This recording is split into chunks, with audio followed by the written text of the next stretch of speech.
Listen to that tired breath, that leaking, wheezing set of lungs. Listen to your blood flow, how it keeps going on and on. Listen to that walk, right and left, that rhythm made of steps.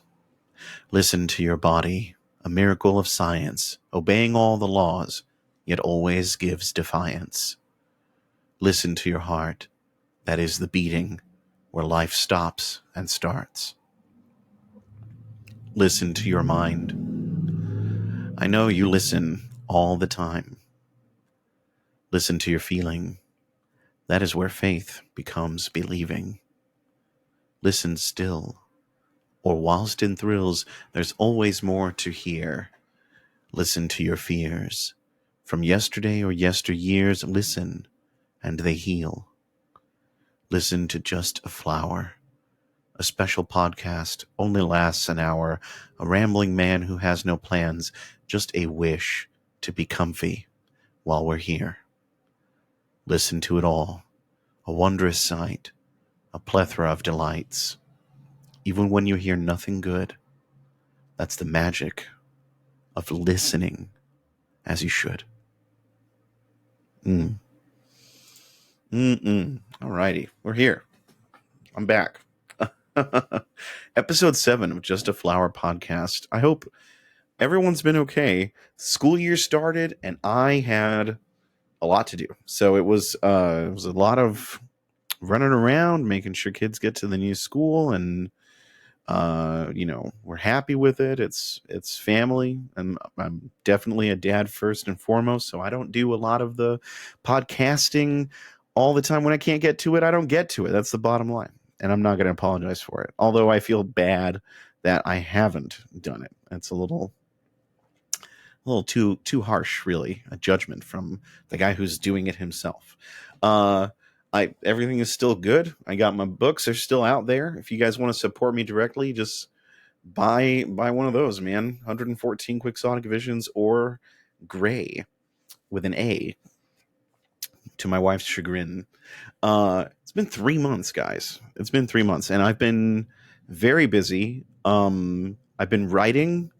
I completely stopped posting videos for a little bit there, and it's just been really, really busy. And now the holidays are coming up. It's busier than ever, even more so. So, yeah. How are you guys? I'm trying to become a little bit more relaxed when it comes to the format of these, because those first few, and especially in the beginning and like the start of them, very like wobbly feels. And I definitely am just good at talking about anything. So I'm going to open it up just a bit more to like media and TV shows, video games, tabletop RPGs, just the things that generally interest me, because I think that there's not a lot of people talking about it anyway. So I'm not going to feel bad putting my thoughts out there and getting people to, ooh, that looks a little too, there we go. That's fine. You got the bars on my glasses. There's no way to get rid of it. This is with anti-glare and everything. But anyway, so I have finished the first draft, and I have edited up to 12 pages of a book that is a spiritual fiction. And I say that because it's basically like, what if a MAGA supporter ended up dying and finding out that the hippies were right? And really loved writing it. At first, I wrote it out of spite because I was just upset about conservatives being way, way, way, way, way dumb. And after I should turn down the boost on that, damn. After I got most of the harsher bits out, it ended up becoming more wholesome. I ended up finding empathy for this person because they're not trying to be evil. At least some of them aren't. Some of them are just caught up in the hysteria of it all, and the fact that the world is so, it's getting older every day. but that they are sold in the world, and that there doesn't seem to be a lot of places for them to feel like they belong, especially in this time where everything is just pressing around them. So it starts off right away. The prologue is going to be a chapter of just normal day to day, and then the very first chapter, boom, they're dead. And it's got a lot of Jesus in it. It's not something that I would like go to write. That's not like a normal thing that I've ever thought of writing about. I've tried to write a like not spiritual but like metaphysical fiction where it's a kid like or a young man learning if his mental stability is at risk because they start to have like an imagined conversation with avatars very similar to the way that Carl Jung had written about in his works, but he ends up feeling like he can trust them because the more he researches into it himself and finds things to test it with, he becomes more skilled at discerning what is good and bad, and all of those things kind of like melt into a thing. Anyway, that was an old story that I tried writing. I've never really written a religious fiction before, and then all of a sudden, just because I was trying to be realistic and empathetic, uh, I based a lot of the work in this book off of near death experience interviews, a lot of them, and a lot of them they're extremely similar, not all the same in any way. There's a lot of imperfect details that are dissimilar, but there are some really like heavy points of agreement between all of the people that have a near death experience, and not all of them come back religion. No one gets out of it and goes more towards religion. If anything, they found Jesus and they go to a church, but like it's not, most Christians actually go away from their churches and religions. Most Christians end up going straight to hell in the experience of it, and then they feel like they're there for a while, eternity, until basically they can feel and are conscious of their bodies being ripped asunder. It's really really visceral and wild, and it's not going to be that kind of book. This book, I'm calling it The Rivers of Life. I'm going to use a pen name because I don't really need anybody knowing it's me who wrote it and then having the family like rip it apart for what it is. I don't need any more drama than I've already got. And I've been enjoying both the editing process and just the ideas that are in it. Like I full on it's very short. It's like 32,000 words. It's growing now that I'm editing it. So I'm probably going to hit like 40,000, maybe 45,000 words, which is just under a novel size. So this is a novella or novelette, and it's a very like short and sweet little story, which is technically what it's supposed to be when you die.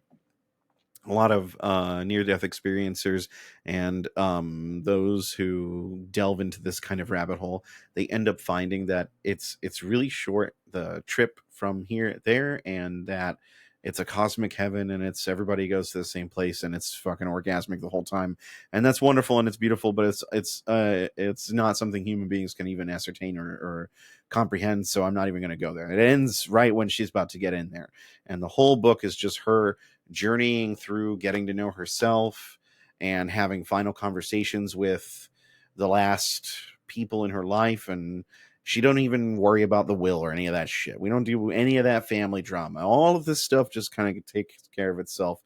You know, you're worried about you being in heaven. That's really what people are worried about when they die.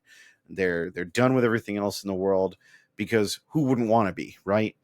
Just fucking done with it. Taxes, money, fuck that. No, I don't want to do that. No, it's enough. That's enough. So I'm enjoying that process. And as I have been doing that, I have been doing NaNoWriMo, National Novel Writing Month, and it has been so good. Oh my God. I have been enjoying this year's NaNoWriMo for myself so goddamn much. So much. I have written over 45,000 words already, and I'm well on the way to 50,000. It's not even, it's the 20th today. So I've been writing every other day at least 5,000 words. And if it's not that, then I have a day of 1,000 something, and then another day of a 2,000 something, and it ends up being on average 5,000 words every other day. And I've been loving it. I've been absolutely loving it. The book is already bigger than the first book, The Rivers of Life, that I'm going to be publishing. I don't know when it's going to be done, but I do want to focus as much as I can on the next one. So the next one is a sci-fi. I know I'm talking about a lot of writing. I'm going to make this very personal because this is just me catching up with everybody, right? This is what it is. Anyway, the next book is going to be a sci-fi with a film noir detective story inside of what is basically a heavily Star Wars influenced story setting. Not a fanfic. Not It's when I say heavily influenced, I mean the idea of being in a full-blown intergalactic society that has political turmoil as well as lots of really cool little snippet stories that don't have anything to do with politics at all. So it's got both. It's got both of those, and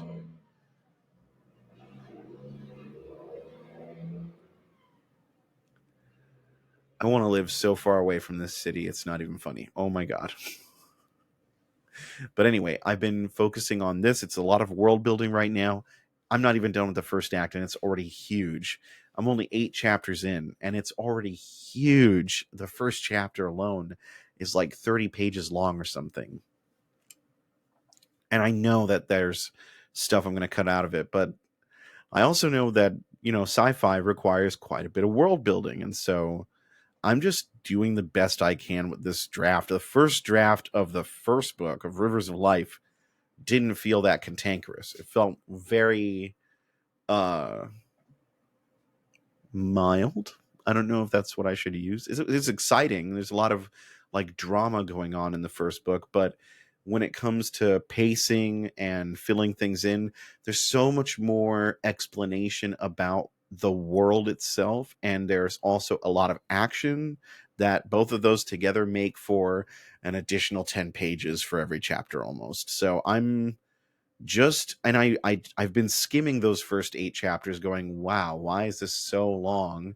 There's a couple of things that I started rewriting in the midst of writing that made it to where it was a little thicker. So I'm enjoying all that. That's what I've been doing, guys. That's all I've been doing. I've just been writing. I've just been writing, and it's been amazing. And what's really great is that one, the podcast is not getting views. That's not really great. But the podcast itself is still there, and I'm continuing it now. And then the thing that is really cool though is that there are still people subscribing and watching the Dune live reads, which is super fun. It's so much fun to know that people enjoy that. I love that, and I'll be doing more chapters, getting ready for the Dune release very soon. So that's going to be a ton of fun. Um, listen. Listening is the theme of this podcast, though. And we just started. We're about 15 minutes in, and then a little edited hilarious intro, I guess, of me being busy and typing. But I for the most part, another reason why I just decided not to do any posting for a minute is because it's been busy. There's a lot of school stuff, a lot of kids stuff, a lot of driving kids around, a lot of doctor's appointments, therapy for somebody else, and it's been a lot of fun. There's been some trials, there's been some family grown pains, and we've been gliding through those gracefully. There, a little friction, a little ooh drama, but you get over it, and then it's nice, and it really is better. I had to call a couple friends to be like, geez, I don't know if I'm really doing something wrong or not, and thankfully it was mostly like, oh, that seems like normal stuff. Cool. First generation dad who stayed at the house with the family, undivorced. You know what I mean? Like it's a really wild thing going through this experience of being the first in a lineage of dads who were not around. Even my grandpa, who I admire deeply, uh wasn't around for some of his family members in the sense of like being at the house and being married and stuff like that. You know what I mean? You know what I mean? You know what I mean? But oh, I'm trying so hard not to fall asleep today. It's so chilly and so cold, and I love snuggling. And my wife has the day off, and I'm just like, oh, I still didn't want to record something today. I did it anyway because I was like, oh my god, it's been 3 months. I need to do something. So here I am. Listening. So listening is one of the most interesting things that people don't do enough of. I think that I was terrible at it. I'm still really bad at listening in a lot of ways to a lot of people. It's more so that, you know, I will say that this is probably something that a lot of men are experiencing, but we're learning how to really listen instead of listening to fix something that was a huge problem when I was maturing as a young adult. At 21, I had an ex-wife and I didn't listen properly. I really didn't. And I don't think I did for a while. I think it was only no, I don't know if I really listened well for a while in that relationship. And I'm going to be honest because I mean like it didn't work. Like my listening didn't vibe with her talking and you know, wonderful little 3.5 year experiment of being with someone and enjoying life and stuff. And that's nice. But really listening didn't happen until I was with my second wife. And I was not jaded, humbled by the fact that when you're not able to listen, people just leave. And that's how it is. And I'm talking now, duh, but I've always been way more about talking. And I always love getting my story out there, my experience of life and the feelings and things like that out. So that way I feel like, aha, that really happened. Not that I have like any inability to remember what happened, but it's I love talking and sharing because it makes the reactions that I get from people is like the easiest way to gauge, am I doing anything wrong? It's really why I talk so much. I just don't want to mess up anything. And really what you need to do is the opposite, is listen more. And listening to yourself is part of that. And listening to the way that you're acting and performing is another part of that. But listening is hard. It's difficult for a lot of people because we engage by doing a lot of the time, especially Americans. I'm sure it's like that for a lot of the Western world. The Brits, the everyone's, and it's been tumultuous all around. There's been no slowing down the crazy on the planet Earth. Now there's a lot happening,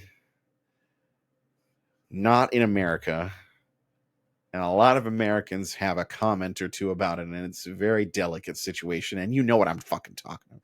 If you're alive and you see this, and you see the date on it, and you're like, yes, that, yes, that.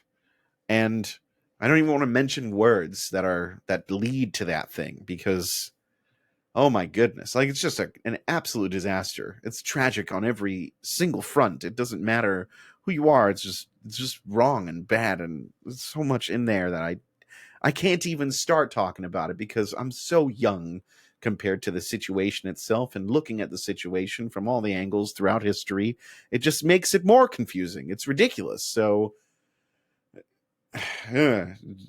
please everyone stop and please be comfy as you can. I don't know what to tell you. Like, oh my goodness, if you can make someone else's life more comfortable, great. Oh, wow. Um, it's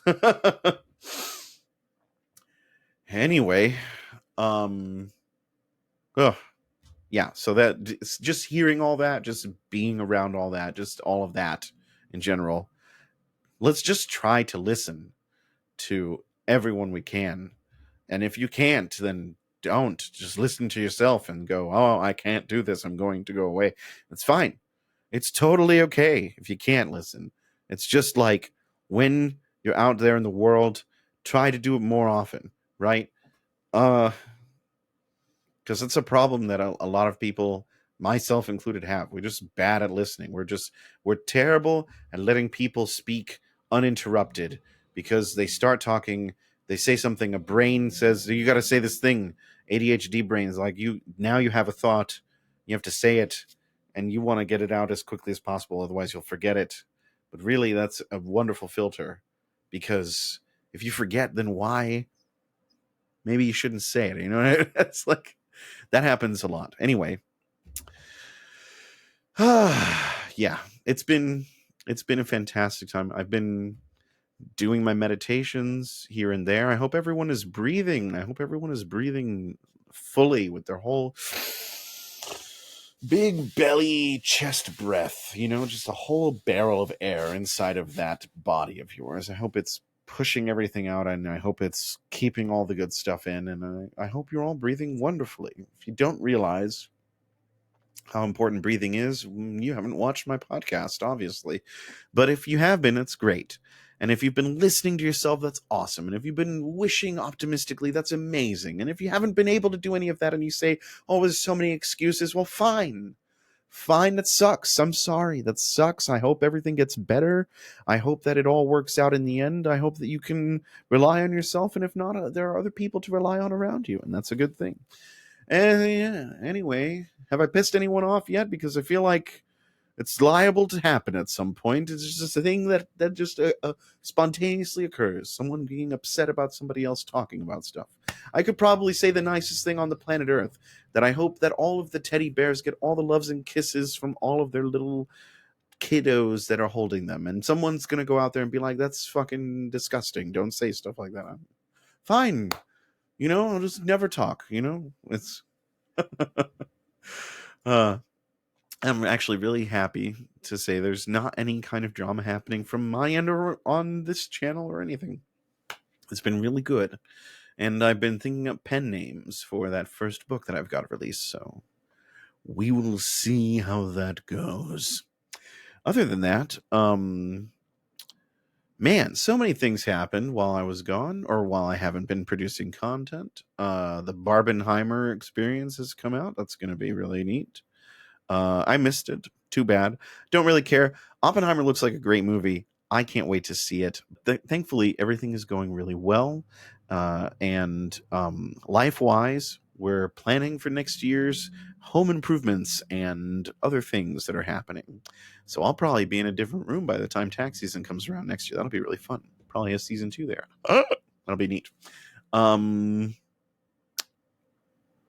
me think. Is there anything else going on? Oh, yeah.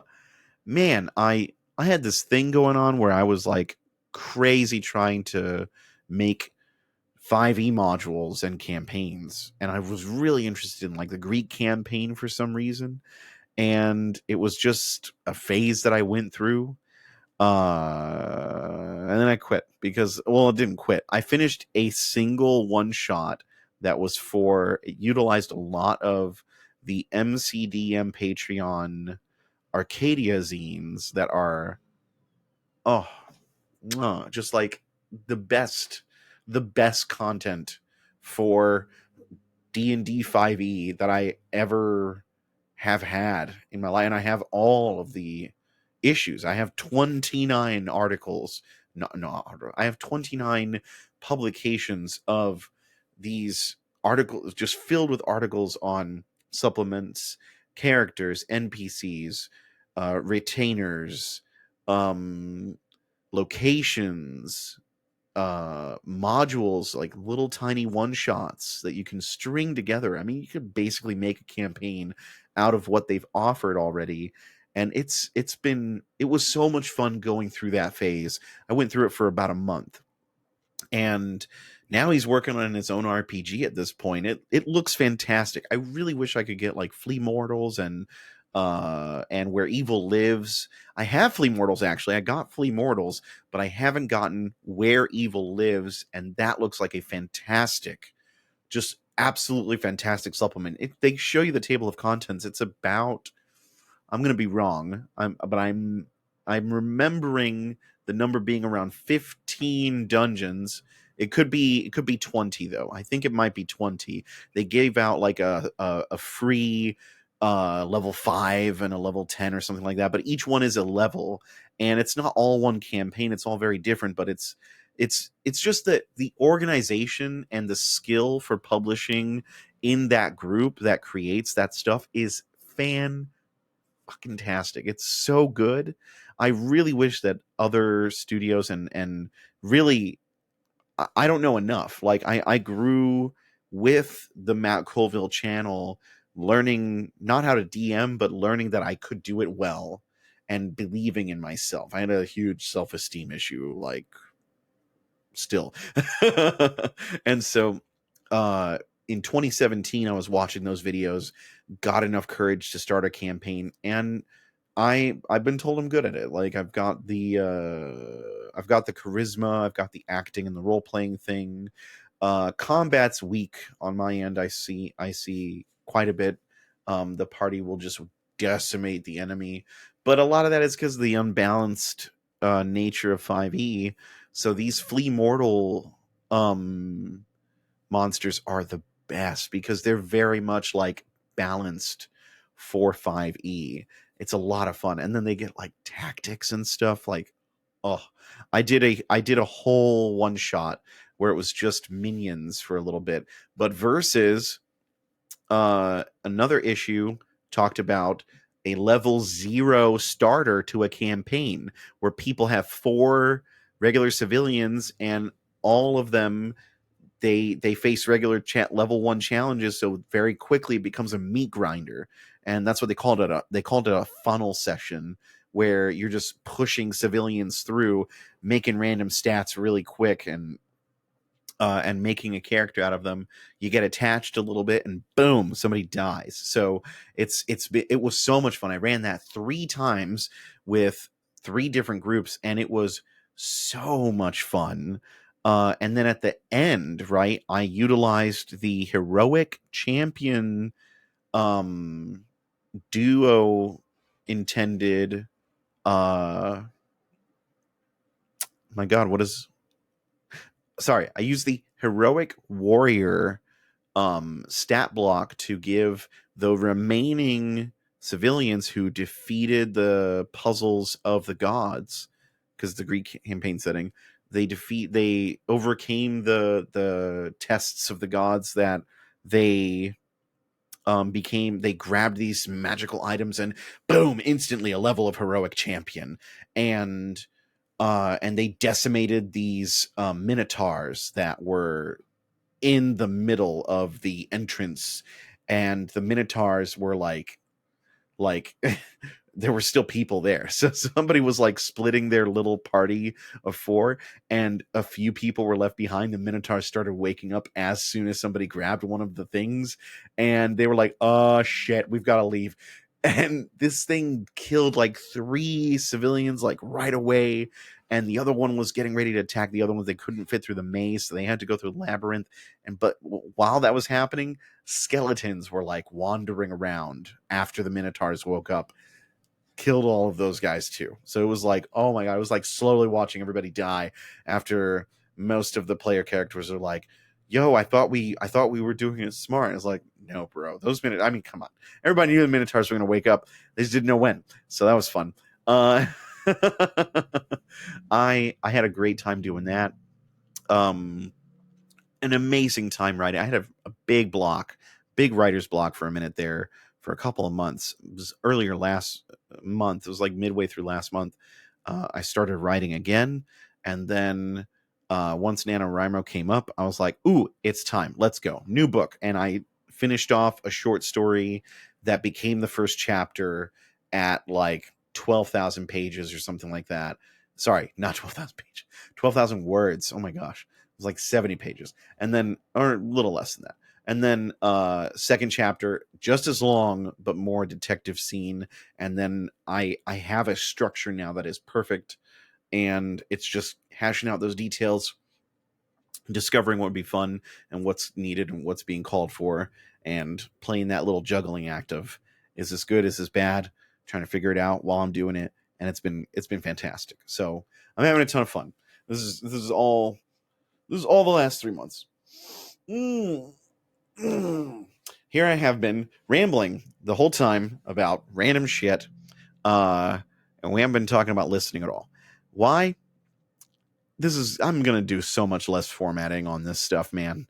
This is a blog. This is a podcast. It's about these are my thoughts. This is all me. I've got to accept myself in this. I don't want to be a brand. I don't want to be like crazy on topic all the time. I just want to be normal. So I've decided to be far more engaged with my own thoughts in this random splurge of things that I've been thinking about lately.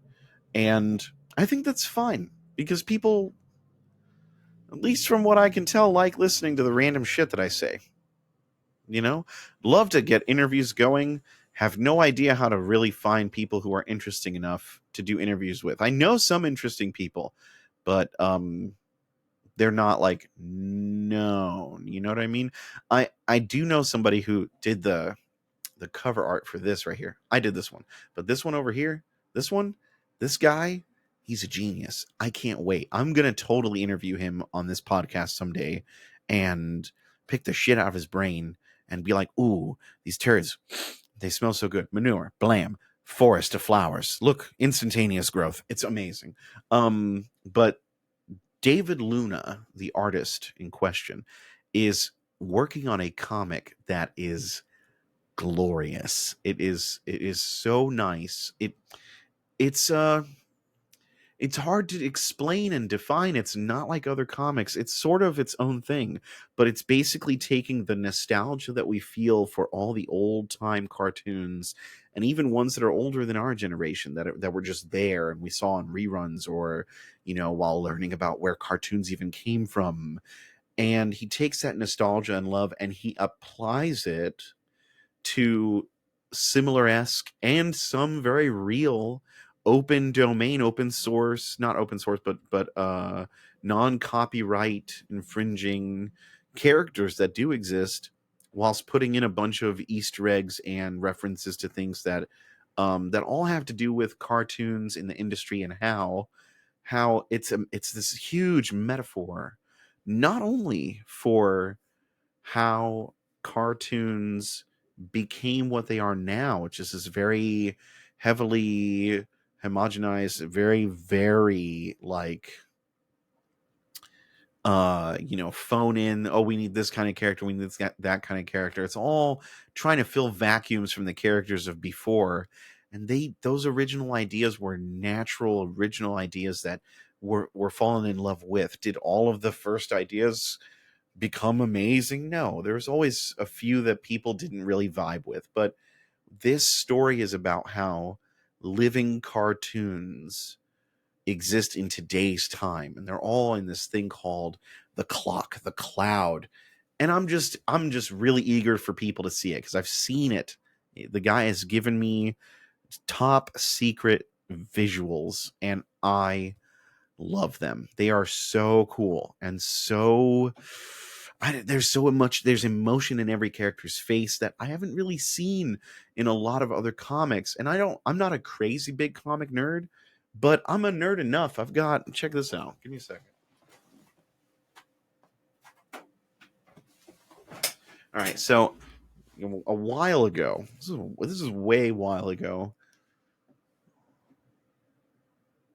I want to say it was like 2018 or 2019, right? Luke Cage came out on Netflix, and it was a big deal because he was already part of the Marvel Universe through Jessica Jones. But when Luke Cage came out, oh my God. Oh, look at this. I love this. Gendy Tartatovsky. This guy, oh, this is the dude who did the art for the Powerpuff Girls and Samurai Jack, Dexter's Laboratory, Monkey, uh, the Justice Friends. Oh my God, the Justice Friends. Love that show. Um, this guy, oh, and of course, the most beloved of his work by far, to some people, but to some people, because honestly, his work is just untouchable. Like he just his images and his cover work and everything he does is just extremely emotional, and it's got feeling throughout. But his work, um there's nothing like it, man. His work is something I'm really crazy about. These comics are delicious to just read and consume. I reread the first one and I was like, wow, I forgot some of this stuff. It's so unique. Um, but I know what I'm saying when I say, like, look at this art, like look at this and what it's doing. I love analyzing art because it lets you know more about yourself. You analyze art pieces and you're listening with your eyes, man. You're listening with the things that the medium requires you to listen through, you know. So books, I feel the same way. Radio and like audiobooks are huge now, right? They came out of nowhere almost for like a couple years. They were like creeping up, audible.com and all that shit, and now they're massive all of a sudden again. And that just makes me feel good, you know. Podcasts are another kind of radio-esque thing, and they have been explosive for a few years now, but even more so Twitch. Just chatting is like the biggest thing on Twitch now. And all of this stuff is just pointing to the fact that we need to vibe and listen more. We need to listen more to everyone. Look at how that circled back around to the theme. All of this stuff is all about listening more to what is out there that we love. And it's kind of been dwindling a lot. And I know everybody feels that. Everybody's been feeling like Marvel and Disney are kind of like all over the place. Even Star Wars was getting too much too quickly. That's why the Solo movie failed. And it's also just poorly written. But there's so much phoned in, uh like, unfortunately, like, I don't want to say soulless, because some of them are, for sure. Some of them are people showed up to work that day and they made something because they were told to, and they needed money. But a lot of the stuff that is out there is not driven by a singular vision, and it's not driven by someone who is in love with an idea and they're trying to get it across to everyone. Uh, the shows that are being made, they're fine, but they're tied up with so much more media that trying to catch up is like doing homework, and it does not need to feel like doing homework. That's something that Matt Colville said a few months back when it was when the whole the open gaming license was being tested by Wizards of the Coast, and that was a while ago. Not too long ago though. That wasn't too long ago. I think it happened over the summer. And then people are noticing how corporations, they can make a good movie, but they don't have the spirit that drives people to want to see something. And it really does have to do with the message, and it also has to do with marketing, I think. We're all so tired of that feeling in the trailer where it's like the number one movie in the world and everything is so everybody loves this movie. And it's like, just tell me what the movie is, like, what is this movie? And don't show all of it. Don't show a scene from every scene. Don't show a shot from every scene. Don't shrink the summary down into a 5-minute clip. I don't want to watch a movie after I know what's going to happen, and it's not necessary to guarantee that certain things will happen. It's God, there's so much. Anyway, this is my ramble. Just constantly thinking about all this stuff. I'm gonna be doing a few chapters of Frank Herbert's Dune soon, and I'm listening. I'm listening to what people want. People want more live reads. That's what they want. And then I think I'm gonna do an ASMR of me typing, because that sounds pretty dope, according to those who listen. I've taken it to Starbucks and I've taken it to a couple of other places, and every time I always get somebody like, "I love that sound. Oh my god!" I know plenty of people who hate the shit out of those sounds, but you do you, man. Cool, sweet, awesome. You know, rub one out if you want to. I don't care. Um,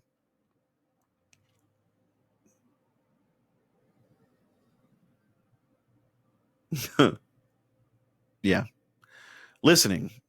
Listening is important. When you don't do it, people tend to stop talking to you. It's kind of funny how that works, huh? Uh, because most of the time, especially if you're a guy, you're it's weird. We're set up in this way, especially here. We're raised to like fix everything. Like there's this. I don't know if it's media only, or I don't think it's any one thing. I think it's a lot of culture, how you're raised, a lot of the movies that you watch, a lot of the people that are held up in the spotlight in the news. It's a lot of this understanding that men have to take the initiative to make things better and work for everyone first before they are fine. You got to center yourself a little on you. You can't do fucking everything. You can't fix everything. And a lot of the times you don't need to. You just have to listen. You just have to be there, you know? Um and that's something that I'm so glad like my kids do know. I don't even do it right most of the time. Sometimes I'll hear something and be like, "Oh, well, all you got to do is this." And now it only takes a quick reminder. Like I'm not looking for answers. I just need you to listen. It's like, okay, no problem, no problem. Go ahead, talk away. Oh no, that kind of stuff. And I'm engaged enough that it's like I'm listening. You know what I mean? Uh, but yeah, listening isn't something that starts with others. Listening is something that starts with you. Listening is something that you do for yourself. Listen to your breathing, listen to your heart. That whole poem was really kind of a guided meditation. It was just really short, but listening to your breathing and your heart, listening to the sounds around you, listening to the blood flowing in your veins, listening to anything, man, listening to anything calmly and patiently. you know it's funny. Back I'm sure back when my parents were young, their parents were telling them, "Oh my gosh, you guys don't do anything the whole way through." I didn't when I was a kid. I got ADHD for sure. I'm not diagnosed, but man, I got it, I'll tell you. And I just didn't feel like finishing a lot of stuff. I don't think that's the same thing though. A lot of people, it's odd, but like maybe listening is knowing, "Hey, I don't need to finish this. I can just go and do something else with my time. I don't need to finish everything. I don't need to do what's expected all the time perfectly. I'm going to listen to my needs and myself and where I want to be first."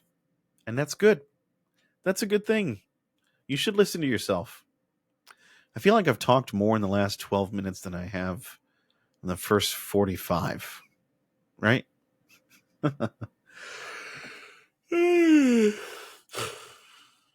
Oh, man.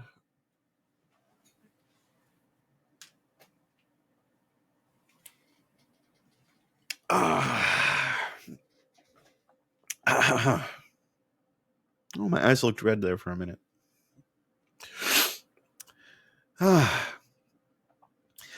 Listen. Listen to your own wishes and your own desires and your own emotions. Listen to the parts of you that never get listened to. Find someone who can listen to you talk about the parts of you that seem or feel hidden. They've never seen the light of day. You had to keep them inside because how would everyone else think about those things? Listen to that. Talk about it out loud. If you can't talk out loud, write it down in a journal. But I've been always very, very aware that like self-talk and expression of the self, even in a private environment when you're not necessarily needing to do it, that's a really important thing. It's a process of clarifying what is a lot like a spaghetti noodle, just one massive spaghetti noodle of emotion and feelings and self judgments and all these branches off to different thoughts that you end up finding out, oh well, these other thoughts, they're rooted in this thing that I've never really like unraveled or paid attention to, and we're complicated creatures, man.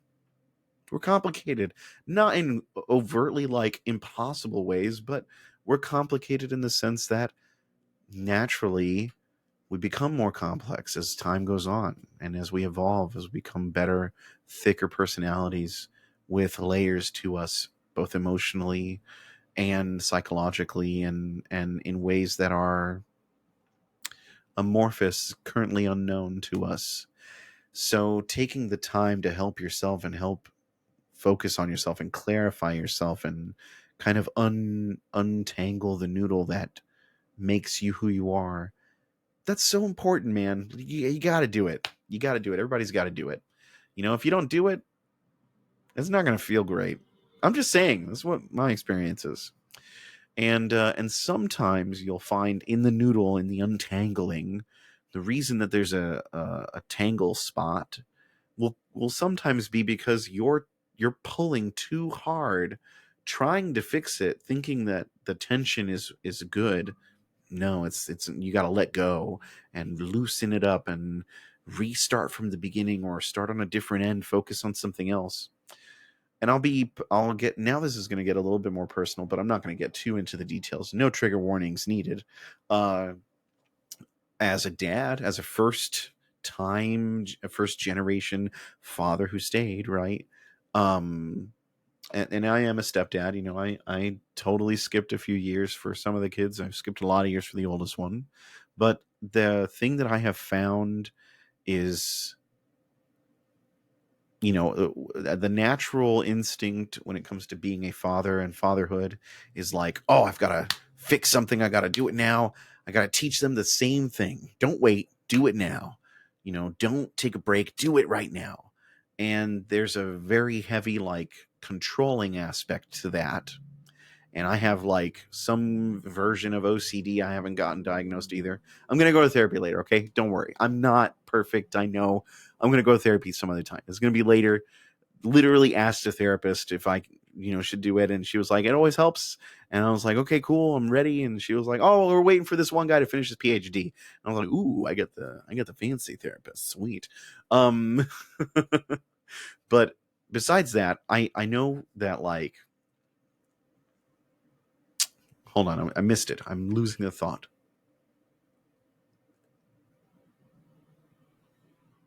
Listening, right. So, the stuff that, all of that, like, I wouldn't say it's always toxic. Like, you should definitely, like, want to motivate your kids to take initiative. You should definitely show your kids, like, look, you can do it. Just do it like this, and having a good example and all that stuff. All of that is like super good. It's super kosher. But a lot of the time, that urgency, unnecessary. Totally unnecessary. You really don't need to be crazy urgent about everything. If there's a laziness part or aspect to it when it comes to parenting, totally get on their asses. It's like, hey, I told you to clean your room earlier this day. You haven't been doing shit. It's time. Let's go. Right? Like, get on them eventually. Don't leave out the accountability and responsibility that they should be developing as growing young adults and people. But also, don't make it the end of the world. And that was hard. That was hard for me to do. It was a crazy, crazy hard thing for me to unlearn, because that's just one of the things that my mom was like. It was like, hey, do it now. Do it right now. Just get it done. That way you can rest later. And it's a good idea. Now, later, no need to. But also, kids don't always work that way, and everybody's different. And that's the big one for me, man. Oh my gosh. I got 3 different kids who are really different all the time. It's really wild. It's really wacky. And it makes it, there ain't no dull moments, man. I ain't got nothing to worry about when it comes to boredom. I have none. No boredom. 0% on the boredom scale. I'm kind of looking for it. Literally, when it's only every once in a long while there will be one really quiet day in the middle of the week, a Thursday or a Tuesday. Sometimes it's a Friday, and one of them will be with friends and another one will be over at their cousins, and then the quiet one stays home, and you're like, wow, I miss the trauma. Where is it? I need it. So yeah, it's important. It's important to listen without needing anything, and just listen as things are, the way they are. Hear the whole world the way it is. Pay attention to yourself as you are.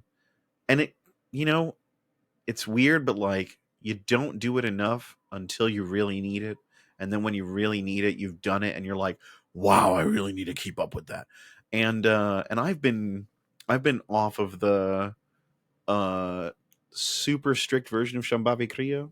I have been very relaxed in my meditations and very, I don't know, it's a strange thing of like, I don't know. If you do it enough, man, okay, so here's the thing. If you meditate enough consistently once a day, 21 minutes every day for a month and a half, okay, you get to a point where you're like, any moment that you find a tense feeling, you're like, ooh, let me breathe for a second, and then boom, it's gone. And it's been helping me a lot in the moments where I end up relapsing into toxicity. I'm not perfect. Let me say it again. I'm not perfect. And it's been like two times where in between the last video and now, because this was a very extremely busy school year and stuff, like we're getting used to a bunch of stuff as parents, as a family and stuff. But it was so much easier to find my grace in the midst of turmoil, going through growing pains this time around. Really proud of myself. And anyone out there who is struggling with control issues, OCD, ADHD, hypervigilance, basically any survivors of narcissists, um, give yourself some kudos, man. Give yourself a treat every once in a while when you find out, when you react in a better way to the things that used to be toxic from you. You gotta give yourself a pat on the back, man. You gotta give yourself that 2 cents of like, yes, you did it. Look at you achieving. You're healing so much in that time. And not only that, but we're giving our kids an example of what it's like to be a normal human being. There's so many people and parents out there who end up doing this. I don't know how they get to this point, but there's I'll give you a line from one of my parents. I'm not going to say who, but one of them was telling me like, you can't seek forgiveness. Don't apologize for anything, because then you're going to end up just looking weak to your children, and they won't listen to you anymore. And I have not ever found anything so much more wrong in my parenting life at all. I'm always apologizing for when I do something wrong. I think that's important.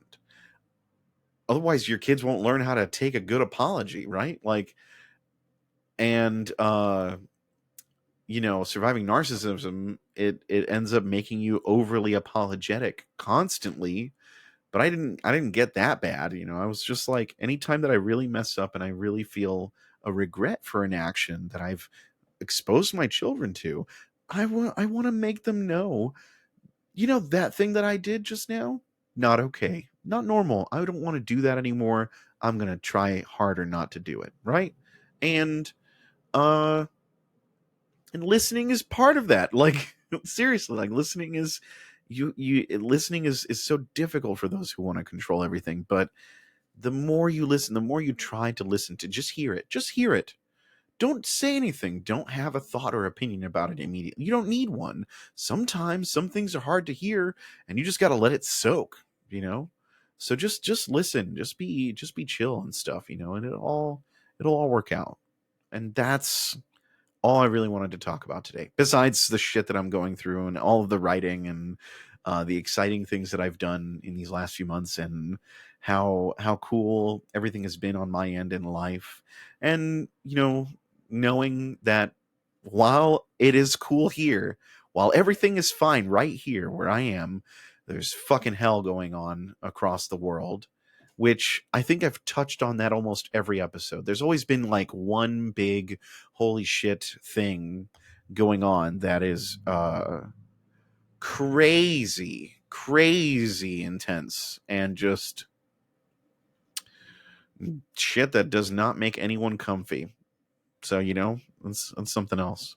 And unfortunately, the only other thing is I feel almost guilty for being happy these days, because over the last like 3 months, over the last year, a lot of my friends have been suffering through cancer and really tough battles.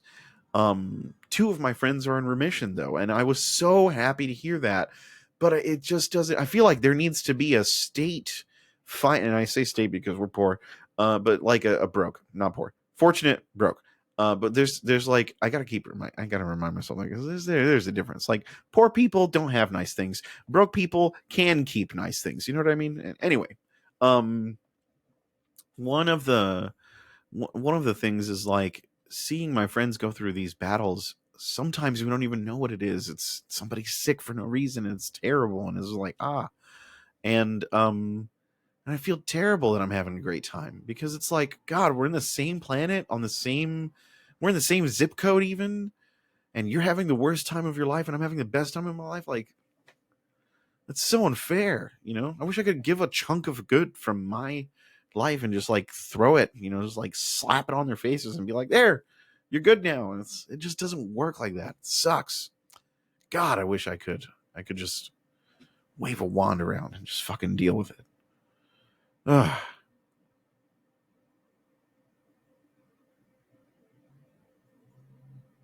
Fuck it. Let me see.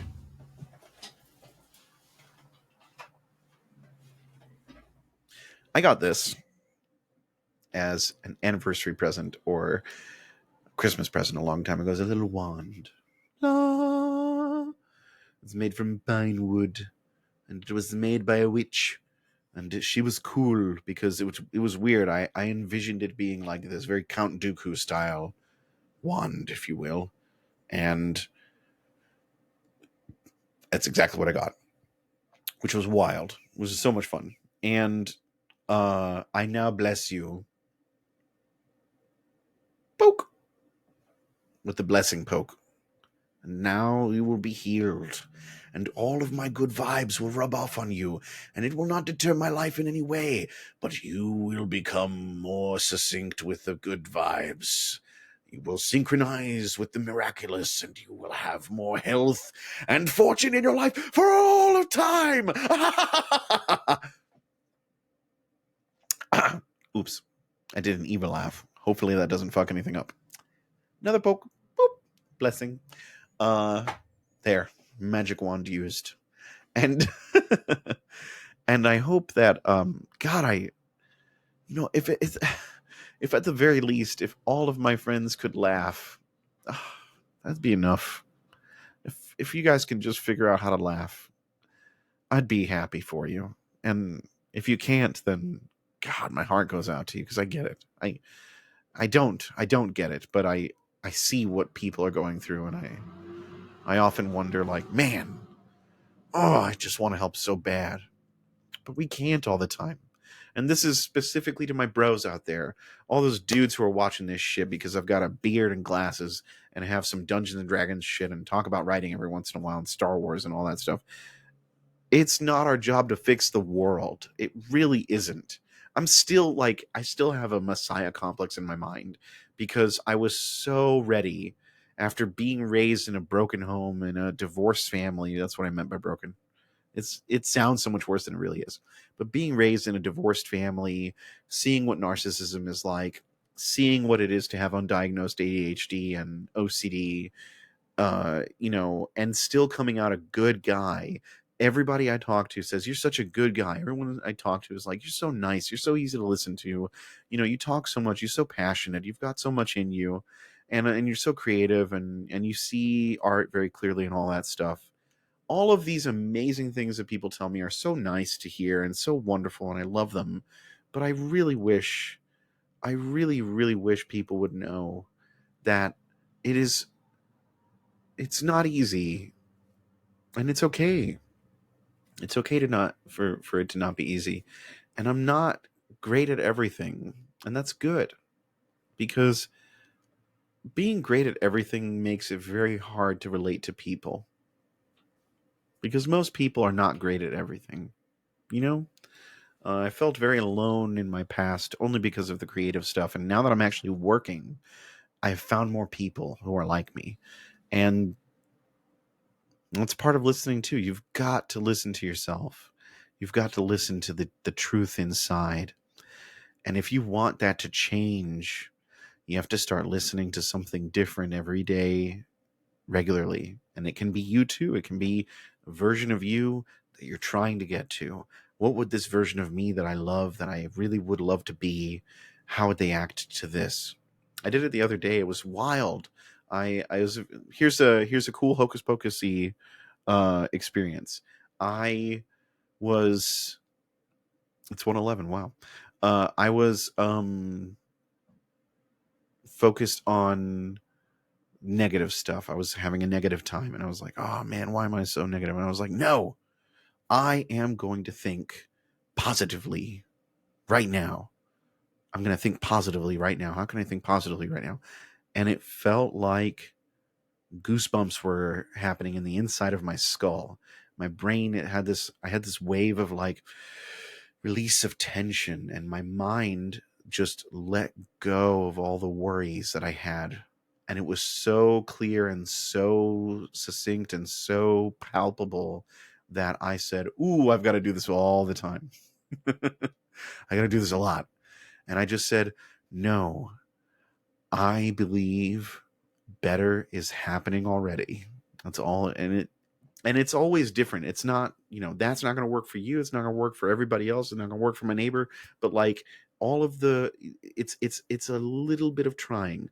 It's a little bit of effort, and it's sort of fake it till you make it, but it's more like tricking your mind into understanding, hey, you can believe anything. We just got to do it, you know? And that works for me. That works for me because I've got some undiagnosed stuff, but it's not it's not as heavy as with other people. With a lot of, I can still get up and do the dishes. I still get up late, run to get kids to school. You know what I mean? Uh, it is harder for a lot of other people, and I have it very, very good. Is what I have been realizing and then learning and listening to from everyone is like, hey, you're not that bad. Keep it up. Great. I'm not that bad. I will keep it up. You know, it's a little noisy during recordings. It's not a big deal. It's like, it's, if that's all I've got to worry about, then I have no worries, So, and I still, and it's also like recognizing you're still working, you're still doing a lot. It's not like I've been doing nothing for like 3 months. I've been working my ass off. I've been writing a ton when I can, and balancing, So, all right, it's been an hour and 26. I'm gonna get off of this thing and edit all the boring bits out of the beginning. But to all of the people, everyone who's been waiting for another one, glad you're still here. So happy you're still here. Episode 7, gonna get to 10 eventually. I hope you're all doing well. If you want to support me, you got this stuff. There's a book here, there's a book there. They're both great. I've actually been really enjoying rereading them. It's kind of crazy how like good I think my own work is. It's not a thing I was used to doing for a while. And I've just been super super on my A game. Even with all there's again, it's literally like a couple days that were kind of like, whoa, but not even now. It's like, yeah, we went through the worst, and we're better for it again, and it wasn't even the worst of the worst. It was like, it's just growing pains. Like I said, it's been fun. So, yeah, I will keep doing what I'm doing. You guys keep doing what you're doing and keep doing it well. I'm sure you're absolutely sucking in something, but that's not what defines you. It's how you react to it. It's how you keep going. It's how you behave during those terrible hard times. And I hope, especially to all my friends who are going through a tough time, I really hope that those times end in a good way. It leads to a better chapter of your life. And if it doesn't, keep going anyway. You never know. You never know how things work out. You never know. I I got a divorce handed to me. I I was expecting something like that. I should have known. All the signs were there. Our relationship was dwindling, and I thought that was it. All of the dreams that I had, all of the promises that I was given with my spirituality, and everything that I was going through was just a lie. And then I met my future children and my wife. My wife now, married 5 years this week, and it's been a blast. And I wouldn't change it for the world. There are multiple times where I would have said I would change it, but those were some of the worst times of my life. And I'm not talking about my kids causing it or my wife causing it or anything like that. It's in here, man. A lot, half of that, all in my head. All in my head. I'd even say the longer I analyze the times where I thought I should just not try anymore, those times, 75%, all the problem was in my head. Just me not believing that it could get better. Just me not putting any faith in myself and those around me. And once you do, things get a lot easier. In fact, if you're having trouble doing that, if you're having trouble letting go of a situation you think should be different or fixed, do something that you've always dreamt of doing, not involving the people that you want to change or whatever it is that's going on. Do something that's separate from the situation that can't be changed right now. Accept it as it is and go and follow your dreams, because there's this natural thing that occurs. Writing has always been my dream since I was a kid, since I was 11 and I read Harry Potter 1. Writing has always been a dream of mine. I've always been good at writing. I've loved storytelling and poetry and can't get enough of it. And re-experiencing it as an adult in a very difficult time made me believe in myself as a father, as a husband, and as a writer all over again. And it helped uplift my spirit for all of the other endeavors that I had in my mind. So definitely, definitely go chase your dreams still. They're waiting for you. Listen to yourself and listen to the things that help you become who you wish to be. That is the best thing that you can do for yourself right now. So I'm recording this on the 20th. We'll see how long it takes for me to get this out on YouTube. I hope that I can get it out pretty quickly. I love you guys. Love everybody out there. Everybody's remember, you're just a flower. You're just here to breathe, take in the sunshine, and be pretty. Okay? And if you're doing any more than that, you're already crazy cool. Okay? So I'm comfy here. I hope you are too. Stay comfy. I'll see you next time. Bye-bye.